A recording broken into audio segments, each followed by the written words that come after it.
अस्सलाम वालेकुम। उम्मीद करता हूँ आप सब खैरियत से होंगे। अगर आप में से कोई इस चैनल पर नया है तो प्लीज़ लाइक एंड सब्सक्राइब लाजमी कीजिएगा। आज मैं आपके लिए लेकर आया हूँ एक पॉइंट के सैकड़ों मील दूर आवाज़ का सुनना और सैकड़ों मील दूर आवाज़ का पहुँचना। सैकड़ों मील दूर आवाज़ का सुनना एक तारीख में बहुत बड़ा वाक़या मौजूद है हज़रत सुलेमान अलैहिस्सलाम का।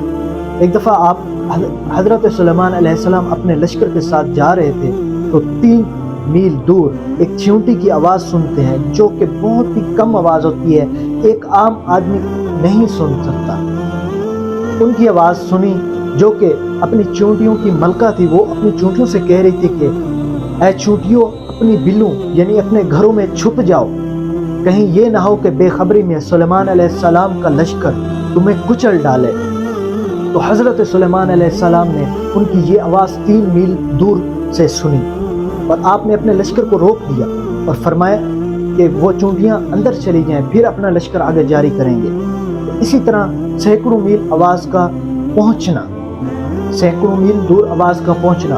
हज़ूर अकरम हज़रत मोहम्मद सल्लल्लाहु अलैहि वसल्लम की एक सहाबिया जिनका बहुत ही मशहूर मिसाली वाक़या है, जिसमें हज़रत अबू कुरे साहब रज़ी अल्लाह ताला अन्हु के बेटे को गिरफ्तार करके रूमी बादशाह ले गया जो उनसे सैकड़ों मील दूर थे।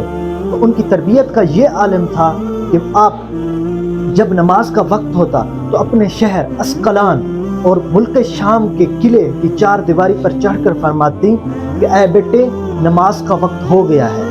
तो उनके बेटे हमेशा उनकी आवाज़ को सुनते और उस पर अमल करते, हालांकि वो सैकड़ों मील दूर रूमियों के कैद खाने में मौजूद थे।